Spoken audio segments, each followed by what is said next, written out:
बिस्मिल्लाहिर्रहमानिर्रहीम अस्सलाम वालेकुम। मेरा नाम डॉक्टर एहसन है और आज हम जानेंगे रोल ऑफ एक्सेसरी ग्लैंड्स के बारे में। Okay, so this is the part 2 video on roll of accessory glands. ठीक है, सो आज बेसिकली हम मेटाबॉलिज्म एंड होम्योस्टेसिस के बारे में जानेंगे। ठीक है, जो कि लिवर के अंदर परफॉर्म किया जाता है। सो बेसिकली लिवर क्या करता है कि काफ़ी सारे ग्लूकोज मालिक्यूल को जमा करके उन्हें ग्लाइकोजन में कन्वर्ट कर देता है। ठीक है, so suppose this is the liver. ठीक है, सो बेसिकली लिवर के अंदर क्या है, काफी सारे ग्लूकोज मालिक्यूल है। ठीक है, सो लिवर क्या करेगा, इन तमाम ग्लूकोज मालिक्यूल को आपस में कंबाइन करके ग्लाइकोजन बना देगा। ओके, सो ग्लाइकोजन है क्या, ग्लाइकोजन बेसिकली एक पॉलीसेकेराइड है जो कि काफी सारे ग्लूकोज मालिक्यूल से बना हुआ होता है। ठीक है, अच्छा अब लिवर जो है ना वो ऐसे ही ग्लाइकोजन को नहीं बनाएगा। इस ग्लाइकोजन को बनाने के लिए बेसिकली एक हार्मोन की जरूरत पड़ेगी लिवर को, और उस हार्मोन का नाम है इंसुलिन। ठीक है, सो बेसिकली हार्मोन है क्या, हार्मोन बेसिकली एक केमिकल मैसेंजर है। ठीक है, जो किसी मखसूस ऑर्गन को क्या करता है, मैसेज प्रोवाइड करता है। ठीक है, सो बेसिकली इंसुलिन क्या है, इंसुलिन एक हार्मोन है जो कि पेंक्रियास से निकलता है। ओके, सो बेसिकली पेंक्रियास क्या करता है, pancreas basically insulin hormone secrete करता है, और फिर वो इंसुलिन हार्मोन जो है ना वो लिवर के पास जाता है और लिवर को बोलता है कि भाई तू तमाम ग्लूकोज मालिक्यूल आपस में इकट्ठा कर और उसको ग्लाइकोजन में कन्वर्ट कर दे। Okay, and reconvert liver glycogen back to glucose in the presence of another hormone which is the glucagon, which is also secreted by the pancreas। ठीक है, अब बेसिकली पेंक्रियास जो है ना वो इंसुलिन के अलावा ग्लूकागोन हार्मोन जो है ना वो भी सीक्रेट करती है। ठीक है, सो ग्लूकागोन क्या है, glucagon this is also a hormone which is secreted by pancreas. ठीक है, और बेसिकली ये हार्मोन जो है ना ये फिर लिवर के पास जाता है और लिवर को बोलता है कि भाई जो तूने अब ग्लाइकोजन बनाया है ना, इस ग्लाइकोजन को ग्लूकोज में तोड़ दे। ठीक है, सो बेसिकली क्या हो रहा है कि ग्लूकागोन इंसुलिन के बिल्कुल अपोजिट काम कर रहा है। ठीक है, इंसुलिन क्या कर रहा था, काफी सारे ग्लूकोज मालिक्यूल को इकट्ठा करके ग्लाइकोजन बना रहा था। ठीक है, लेकिन ग्लूकागोन क्या कर रहा है कि ये लिवर को कह रहा है कि भाई जो तूने ग्लाइकोजन बनाया है इंसुलिन की वजह से, अब उस ग्लाइकोजन को दोबारा से ग्लूकोज मालिक्यूल के अंदर तोड़ दे। ठीक है, so these changes are important regulators of the blood glucose level। अच्छा बेसिकली ये जो इंसुलिन एंड ग्लूकागोन हार्मोन है ना, ये क्या करते हैं कि ब्लड के अंदर एक कांस्टेंट ग्लूकोज लेवल को मेंटेन करते हैं। ठीक है, सो बेसिकली सपोज कीजिए कि अगर ग्लूकोज जो है ना उसकी जो नॉर्मल कंसंट्रेशन है ब्लड के अंदर डेट इज सपोज 10 मिलीग्राम। ठीक है ना, जस्ट सपोज कीजिए, आल्दो इतनी होती नहीं है लेकिन बस सपोज कर लेते हैं कि जो नॉर्मल ग्लूकोज लेवल है ना ब्लड के अंदर डेट इज अ 10 मिलीग्राम। ठीक है, अगर क्या हो कि ग्लूकोज की कंसंट्रेशन बहुत ही ज्यादा बढ़ जाए ब्लड के अंदर, ठीक है ना, 10 मिलीग्राम से सपोज कीजिए 20 मिलीग्राम तक चली गई। ठीक है, अब ये क्या है, ये बेसिकली बॉडी के लिए खतरा है। ठीक है, सो इस कंडीशन को बेसिकली हम हाइपरग्लाइसीमिया कहते हैं। ठीक है ना, हाइपरग्लाइसीमिया यानी कि excessive concentration of glucose in blood. ठीक है, ब्लड के अंदर अगर ज्यादा से ज्यादा ग्लूकोज चला जाए, एबनॉर्मल क्वांटिटी में ग्लूकोज बढ़ जाए, तो उसे बेसिकली हम कहते हैं हाइपरग्लाइसीमिया। ठीक है, और इस हाइपरग्लाइसीमिया के रिस्पॉन्स में क्या होता है कि पेंक्रियास जो है ना वो इंसुलिन सीक्रेट करता है। ठीक है, और फिर ये इंसुलिन क्या करता है कि ब्लड के अंदर जो बहुत ही ज्यादा ग्लूकोज है ना उस ग्लूकोज को भेज देता है इनसाइड द लिवर सेल्स। ठीक है ना, सिर्फ लिवर सेल्स के अंदर ही नहीं, बाकी जो मुख्तलिफ सेल्स है उनके अंदर भी, लेकिन खास करके इंसुलिन जो है ना वो काफी सारा ग्लूकोज मालिक्यूल जो है ना वो ब्लड से उठा के लिवर के अंदर भेज देता है। ठीक है, और फिर लिवर को कहता है कि भाई अब इस ग्लूकोज को ग्लाइकोजन के अंदर कन्वर्ट कर। ठीक है, सो ये तो हो गया एक सिनेरियो। लेकिन अगर क्या हो कि ब्लड ग्लूकोज जो है ना वो 10 मिलीग्राम से 5 मिलीग्राम चला जाए, ठीक है, यानी कि ब्लड ग्लूकोज कंसंट्रेशन कम हो जाए, तो फिर क्या होगा, फिर पेंक्रियास जो है ना वो बेसिकली ग्लूकागोन हार्मोन सीक्रेट करेगा।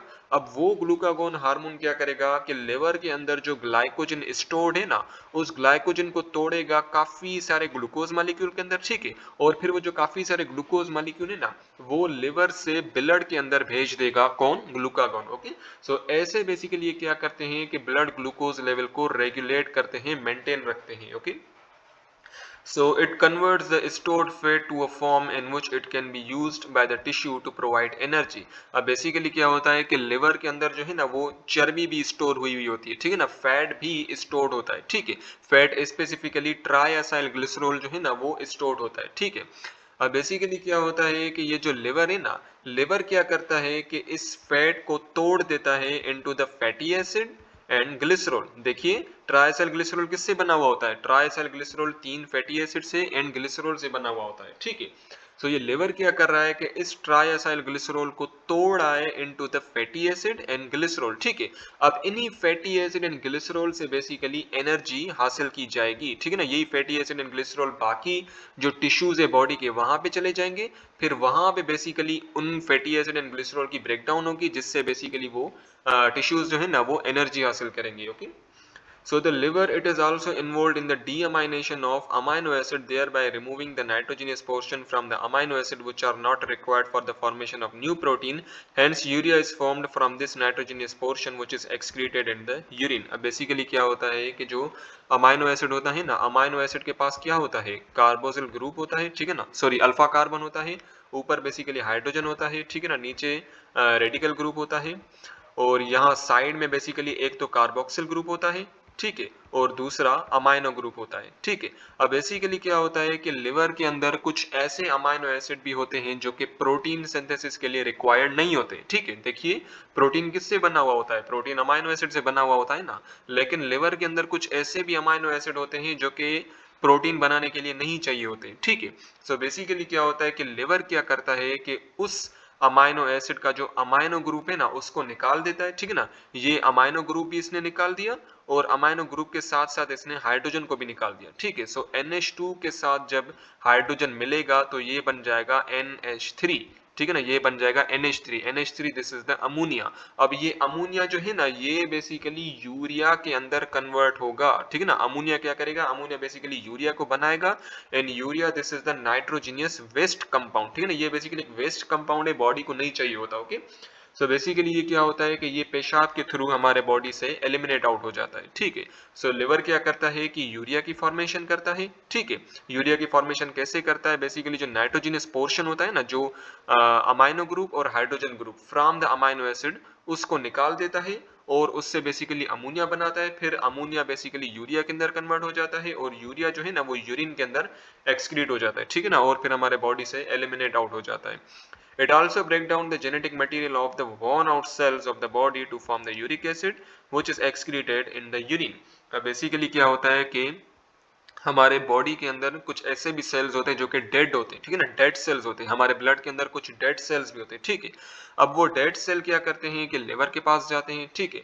अब हमें पता है कि सेल के अंदर क्या होता है, न्यूक्लियस, और न्यूक्लियस के अंदर क्या होता है, न्यूक्लिक एसिड होता है, ठीक है, और न्यूक्लिक एसिड बेसिकली काफी सारे न्यूक्लियोटाइड से मिलके बना हुआ होता है, ठीक है। अब बेसिकली वो लिवर जो है ना, वो जो डेड सेल्स हैं उन डेड सेल के अंदर जो न्यूक्लियस है, उस न्यूक्लियस के अंदर जो न्यूक्लिक एसिड है, उस न्यूक्लिक एसिड को बेसिकली वो तोड़ देता है और उस न्यूक्लिक एसिड से यूरिक एसिड बनाता है, ठीक है। देखिए वन सेकेंड, जो वॉर्न आउट सेल यानी कि जो डेड सेल्स हैं वो बेसिकली जाते हैं पहले लिवर के पास, और फिर लिवर क्या करता है कि उन डेड सेल के अंदर जो न्यूक्लियस है और उस न्यूक्लियस के अंदर जो न्यूक्लिक एसिड है, उस न्यूक्लिक एसिड को यूरिक एसिड के अंदर कन्वर्ट कर देता है, ठीक है। फिर ये यूरिक एसिड जो है ना ये भी हमारे पेशाब के थ्रू बॉडी से एलिमिनेट आउट हो जाता है, okay. It removes the nitrogenous portion of the amino acid and attaches it to other carbohydrate molecule forming new non-essential amino acid. देखिए हमारे बॉडी के अंदर एक तो होते हैं essential amino acid और दूसरे होते हैं non-essential amino acid, ठीक है। non-essential amino acid हमारे बॉडी के अंदर बनते हैं, लेकिन essential amino acid हमारे बॉडी के अंदर नहीं बन सकते, ठीक है ना। essential amino acid हमें डाइट के थ्रू हासिल करने होते हैं, ठीक है। सो बेसिकली क्या होता है कि लिवर जो है ना ऐसे अमाइनो एसिड जिनका बेसिकली लिवर क्या करता है कि जो कुछ अमाइनो एसिड होते हैं ना लिवर के अंदर, उन कुछ अमाइनो एसिड का जो नाइट्रोजीनियस ग्रुप है, वही जो amino group and hydrogen group मैंने यहाँ पे समझाया था, लिवर क्या करता है कि उन अमाइनो एसिड का amino group and hydrogen group इसको निकाल देता है, ठीक है। और फिर इसी ग्रुप को जो दूसरे कार्बोहाइड्रेट मॉलिक्यूल है जैसे कि ग्लूकोज हो गया या ग्लूकागोन हो गया, उसके साथ बेसिकली अटैच कर देता है ताकि नए नॉन एसेंशियल अमाइनो एसिड की फॉर्मेशन हो। देखिए परेशान नहीं होइए, आप कहेंगे कि कार्बोहाइड्रेट से कैसे अमाइनो एसिड बन रहे हैं, बेसिकली बनते हैं। ये अब एमबीबीएस में आएंगे ना तब आप पढ़ेंगे कि कार्बोहाइड्रेट कैसे अमाइनो एसिड के अंदर कन्वर्ट होता है, लेकिन बस अभी के लिए इतना जान लें कि क्या होता है कि लिवर के अंदर कुछ अमाइनो एसिड्स होते हैं ना, लिवर क्या करता है कि उन अमाइनो एसिड का जो नाइट्रोजीनियस ग्रुप है यानी कि जो अमाइनो ग्रुप है उसको निकाल देता है हाइड्रोजन के साथ, और फिर उसको अटैच कर देता है दूसरे कार्बोहाइड्रेट मॉलिक्यूल के साथ,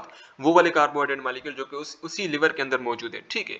और फिर क्या होता है कि जैसे ही वो अमाइनो ग्रुप उस कार्बोहाइड्रेट मॉलिक्यूल के साथ अटैच हो जाएगा, फिर वो वाला कार्बोहाइड्रेट मॉलिक्यूल जो है वो कन्वर्ट हो जाएगा into non essential amino acid. ठीक है, now let's talk about the synthesis function of the liver. ठीक है ना, अब बेसिकली क्या होता है कि हमारे ब्लड के अंदर एक कंपोनेंट होता है जिसका नाम है प्लाज्मा। देखिए हमारा ब्लड किससे बना होता है, बेसिकली जो ब्लड है ना, ब्लड बेसिकली दो चीजों से बना हुआ होता है। ये हम इम्यूनिटी वाले चैप्टर में पढ़ेंगे, लेकिन अभी मैं आपको बता देता हूँ।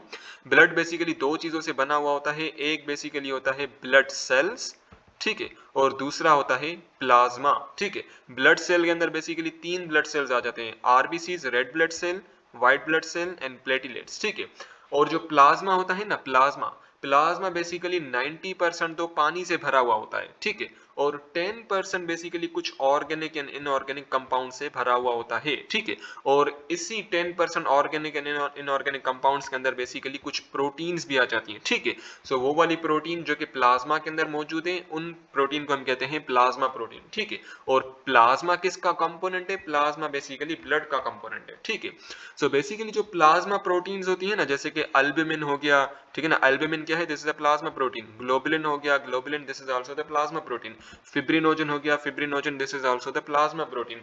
सो बेसिकली लिवर क्या करता है कि इन्हीं प्लाज्मा प्रोटीन को बनाता है। ठीक है, और काफी सारे ब्लड क्लॉटिंग फैक्टर्स भी बनाता है। ठीक है, ब्लड क्लॉटिंग फैक्टर्स क्या है, ये भी बेसिकली प्रोटीन से बने हुए मॉलिक्यूल्स हैं जो कि ब्लड को क्लॉट करते हैं। ठीक है, सो इसको मैं यहाँ पे समझाऊं, suppose this is a blood vessel, ये ब्लड वेसल है। ठीक है, और ब्लड वेसल जो है ना, अब यहाँ से क्या होगी, रप्चर होगी। ठीक है, यहाँ से क्या होगी, यहाँ से बेसिकली रप्चर होगी, जिसकी वजह से ब्लड जो है ना वो यहाँ से अब लीक करना शुरू हो रहा है। ठीक है, सो बेसिकली हमारे ब्लड के अंदर होते हैं काफी सारे ब्लड क्लॉटिंग फैक्टर्स। ठीक है, जो कि क्या करते हैं कि यहाँ पे बेसिकली एक क्लॉट बना देते हैं। इसको मैं ब्लैक से बना देता हूँ।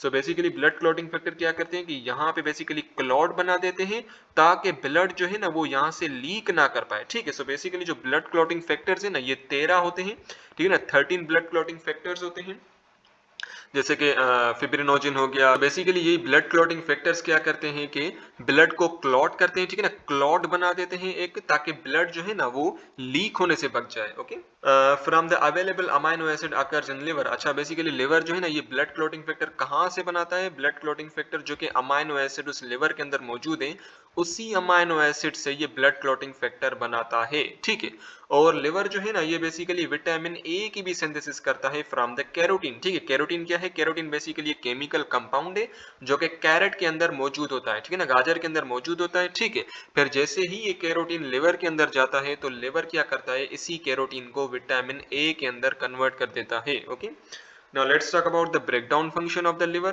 So basically ये हमने पिछली वाली वीडियो के अंदर भी डिस्कस किया था कि लिवर क्या करता है कि आरबीसीज को जो वॉन आउट आरबीसीज होते हैं उनको बेसिकली ब्रेक डाउन कर देता है। ठीक है, अब मैंने आपको बताया था कि आरबीसीज के अंदर क्या होते हैं, आरबीसीज के अंदर हीमोग्लोबिन होता है। ठीक है, सो लिवर क्या करता है कि इसी हीमोग्लोबिन को तोड़ देता है into the haem and globin. ठीक है, ग्लोबिन के अंदर बेसिकली क्या होता है कि दो अल्फा प्रोटीन्स होती हैं और दो बीटा प्रोटीन्स होती हैं। ठीक है, ये हम इम्यूनिटी वाले चैप्टर के अंदर भी पढ़ेंगे और मैंने पिछली वाली वीडियो के अंदर भी आपको बताया था। ठीक है, और जो हीम है ना, हीम के अंदर बेसिकली 4 आयरन होते हैं, 4 आयरन एटम्स होते हैं और एक प्रोटोपोरफायरिन रिंग होती है। तो यानी कि क्या हो रहा है कि लिवर जो है ना वो हीमोग्लोबिन को ब्रेक डाउन कर रहा है। जब हीमोग्लोबिन ब्रेक डाउन होगा तो आरबीसी ब्रेक डाउन होगा। ठीक है, सो बेसिकली आरबीसी जो है ना, आरबीसी किससे बना हुआ होता है, आरबीसी बेसिकली हीमोग्लोबिन से बना हुआ होता है। हीमोग्लोबिन क्या है, haemoglobin this is the quaternary protein. Okay, Now let's talk about the defense function of the liver.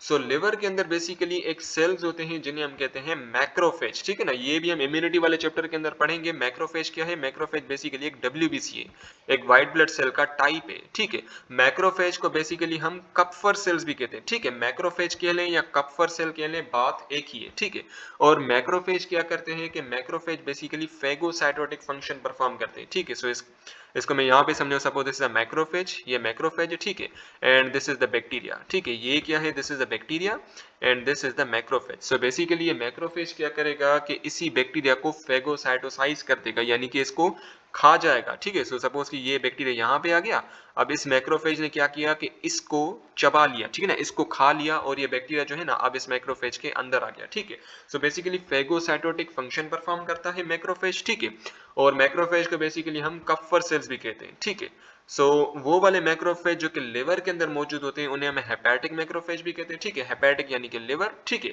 और स्पेसिफिकली ये जो मैक्रोफेजेस हैं ना, ये लिवर साइनोसॉइड्स के अंदर पाए जाते हैं। साइनोसॉइड्स क्या है? Sinusoids these are the capillaries, ठीक है।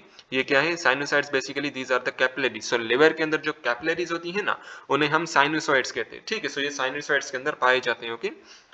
Then we have the detoxification function of the liver, ठीक है। डिटॉक्सिफिकेशन यानी कि डिटॉक्सिफिकेशन एक प्रोसेस होता है जिसमें हार्मफुल कंपाउंड को नॉन हार्मफुल कंपाउंड के अंदर कन्वर्ट किया जाता है, ठीक है। So suppose this is a harmful compound को बेसिकली नॉन हार्मफुल कंपाउंड के अंदर कन्वर्ट किया जाता है। So this process is called the detoxification, ठीक है।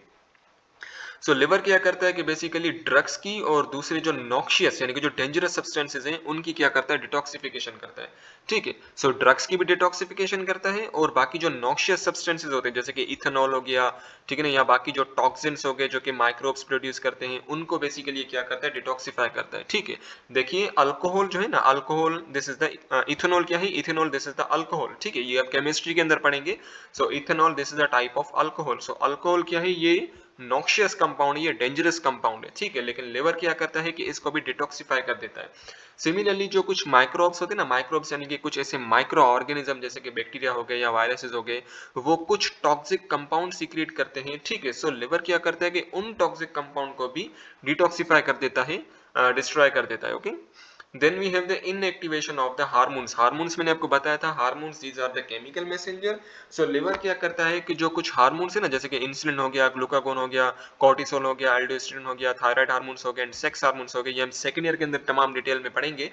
सो इन हार्मोन्स के क्या करता है? ये बेसिकली इनको इनएक्टिवेट कर देता है, ठीक है। यानी कि जो एक्टिव है ना, सपोज कि ये बेसिकली एक्टिव हार्मोन्स हैं, इन एक्टिव हार्मोन्स को नॉन एक्टिव हार्मोन्स में यानी कि इनएक्टिव हार्मोन्स में कन्वर्ट कर देता है, ठीक है। यानी कि इनकी फंक्शनिंग को स्टॉप कर देता है, okay. Then we have the production of heat. अब बेसिकली क्या होता है कि मेटाबॉलिज्म के नतीजे में क्या होता है? काफी सारी हीट जनरेट हो रही होती है, ठीक है। जितने भी मेटाबॉलिक रिएक्शंस होते हैं ना, खास करके जो कैटाबॉलिक रिएक्शंस होते हैं, कैटाबॉलिक रिएक्शन में क्या होता है कि काफी सारी हीट जनरेट हो रही होती है, ठीक है।